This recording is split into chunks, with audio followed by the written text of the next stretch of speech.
to start this farmstead. I got these out of the ground yesterday.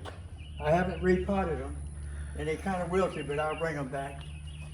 Now look, all this is plants is gonna be sold there. Now the next thing, Sam, is the worm bed. Then you're gonna tell me how y'all gonna use worms in the military. All right, let me put the light in. Strap bombs to them. Stop. That's awesome. That's awesome. Little ground warriors. When y'all leaving, no joke. April 4th. We're heading overseas. Yeah, be careful, son. You see this? See what happened to the cardboard? They eating it. This looks much better than the one I tried to do. Oh, look. Good Lord, look at so the bad. worms. Oh, you hadn't seen nothing, baby. If I dig in the right place, look at that. Oh my gosh. Hundreds of worms. And my neighbor, I got a deal going. I furnish him with fishing worms. He furnished me with catfish. That's a good deal. Mm-hmm. Look, Jeez. look at the worms. Come out of there. Y'all ain't supposed to be in there. What is that? That's the trap to catch all the little pests in there. Oh yeah. But they all in here. Anyway, y'all going April 11th. When you gonna be back? April 4th is when I report to my unit. April 7th, we're headed back. We'll be in Texas for a month. And then we'll be overseas for 8 to 9. And then back in Texas for another month. So sometime in 2026, I'll be home. Just Will you be able to today, come home yeah. at any point? No, no ma'am. Now, just Once curious. you go, Can we no comment. contact you while you're there? You can call me. I got international number. Okay. So you can call me. You can set up FaceTime appointments, whatever the case. Zoom. So what is your job? I'm a 68 whiskey combat medic. A 68 whiskey combat man. Combat medic, yes, ma'am. I don't mean Tell to everybody what that is. Medic for combat scenarios. But we also do clinical stuff. So most of my job will be treating soldiers for, foot stuff, or if they get cuts and bobos, or oh, this doesn't Heat look stroke. right, heat stroke, anything like that. Just more preventative and clinical side, and then if there were a potential of a scenario, then I would do my actual job. So. Okay. I totally understand that. Well, we're going to keep you in our prayers. How much training did it take for you to do that?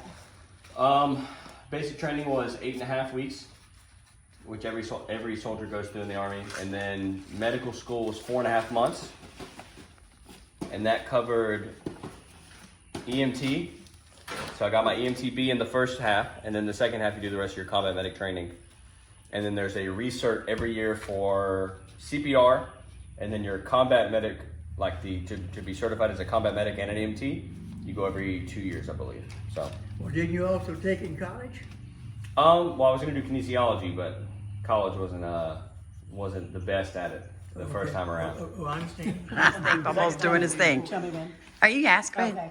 Sammy, why do you have to recertify why would you have to recertify? So they have us recertify every 2 years to make sure that all our medical skills are up to date, that we're concurrent on the most up-to-date knowledge, because medical is always changing, right? Can you give us an example of that? So every year or two, they come out with, maybe not every year or two, but every couple of years they come out with a new version of, let's say the tourniquet.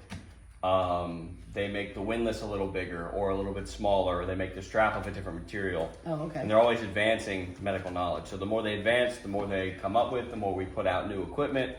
Equipment's always expiring, so to stay up to date on, maybe this one had a knob on the bottom, whereas this one had a knob on the side.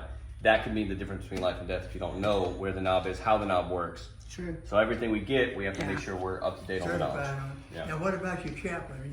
You heard anything on that? So chaplain will be, when I get back from deployment, or while I'm over there, I'll be working with our chaplain to make sure that the soldiers are receiving the same spiritual care and the same guidelines that's being pushed out from him on another side. Yeah. So that I'll just reciprocate what he's doing wherever I'm at.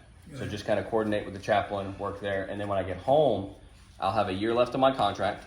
It'll be my 9 years. And then at the end of that contract, I should have all my stuff ready to transition into officer and chaplain. That's awesome. Yeah. Thank you for doing that. Are you allowed to say what branch you service and what your unit Yeah. is? Well, unit-wise, I won't say just because we're deploying right now. Yeah.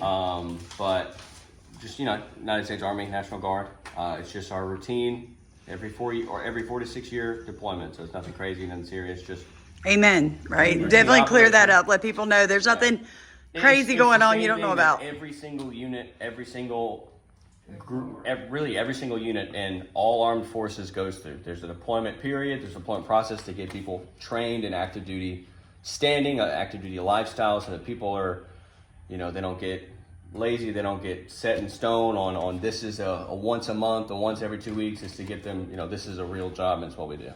Yeah. What rank was your daddy, Sam, when he retired? So my dad retired at E8 Master Sergeant in the Army. So So he'd have to salute you if you was an officer. yes, he Well, was. I'd love to see He it. would. He would. Not that, I don't know if he would. He's like, oh, one day. Cool, I'm retired. I'm a veteran, so I'm not doing it. But I can hear him now, boy. yeah, 33 years. 33 years. I'm a That wall. is really something.